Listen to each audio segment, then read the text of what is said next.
I'm afraid my husband isn't as perfect as I thought.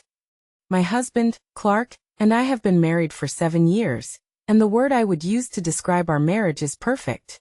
I never have to remind him it's my mother's birthday, or even to take out the garbage when it's full.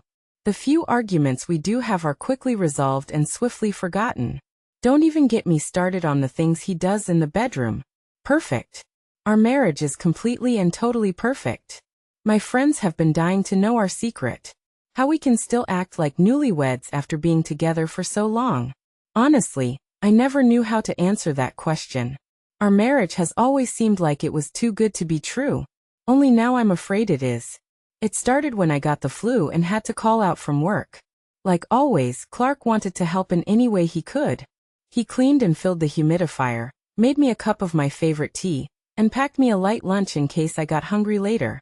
Remember to hydrate, Clark said, blowing a kiss from across the room. And I'll see you when I get back from work. I caught the imaginary kiss and tucked it in my pajama pockets. Just saving it for later. I wheezed through a scratchy throat. He smiled in that perfect way that only Clark could, and waved goodbye as he closed the front door. I waited until the car pulled out of the driveway, and then I went to work. Even though I desperately wanted to stay in bed all day, I decided to be productive. Clark was always so thoughtful that I wanted to do something nice for him for once. He'd recently complained about how messy his office was, and I was going to surprise him by cleaning it up. I started by vacuuming, which his office desperately needed, and then took out the trash. I collected all his pens and put them back in the #OneHusband mug that I got for him. Finally, I decided to restock his favorite snack, those crumbly honey oat granola bars. I grabbed a box from the kitchen and went to stash them in the top drawer of his desk. That's where I saw the thick, black binder. I don't normally think of myself as a snooper, but for some reason I opened the binder to see what was inside. At first I didn't understand what I was reading, but then something stood out very clearly. Clark, remember to hydrate, / blow your wife a kiss, / and I'll see you when I get back from work. ******. Sarah / after catching your kiss and putting it in her pocket / just saving it for later. *****. It described how our morning had gone, word for word. At first I thought Clark was keeping some kind of weird diary, but then I saw that the writing continued. Clark, hello honey. How was your day? *****. Sarah, not so bad. / she'll pause and then change the subject / I decided to get some cleaning done. *****. Sarah decided to clean your office while you were at work. Commence argument 103. Make sure to emphasize how you had everything, exactly where you wanted it, and that she messed up your system. *****. Clark, please tell me you weren't in my office. The pages kept going. We'd argue, but then Clark would apologize and cook my favorite dinner to make it up to me. It went on like that until we went to bed and then it stopped.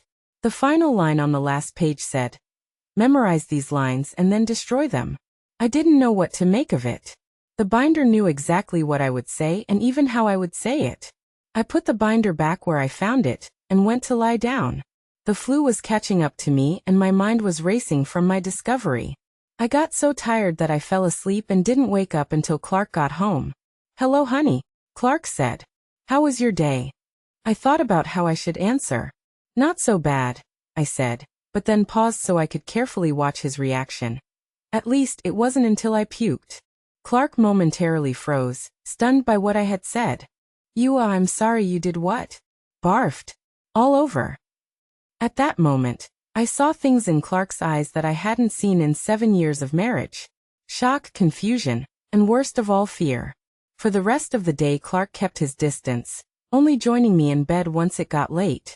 He waited until he was sure that I had fallen asleep, and then he snuck out of our room. I counted to 100 and followed, tiptoeing down the hall, until I was right outside his office. I placed my ear as close to the door as I could without making a sound, and I heard Clark having a conversation. He must have been on his phone because it wasn't on his nightstand like usual. Something is very wrong, Clark whispered, panic in his voice. No, listen to me. She's going off script. In 7 years she's never. Of course I destroy the scripts after memorizing them. I could practically hear Clark gulp through the door. I mean, Clark stuttered. Sometimes I do need extra time to get the lines down. You try memorizing an entire day. No, please. I know the protocol, but I can't. Understood. I'll proceed. Then all I could hear was Clark sobbing. Fuck. Clark yelled, and threw his phone. When it smashed into the door I gasped. Honey. Clark said, his footsteps inching closer to the door. I clasped my hands over my mouth, too afraid to back away. I want you to know that I always thought our marriage was perfect, Clark said through the door, slowly turning the handle. So forgive me for what's going to happen next.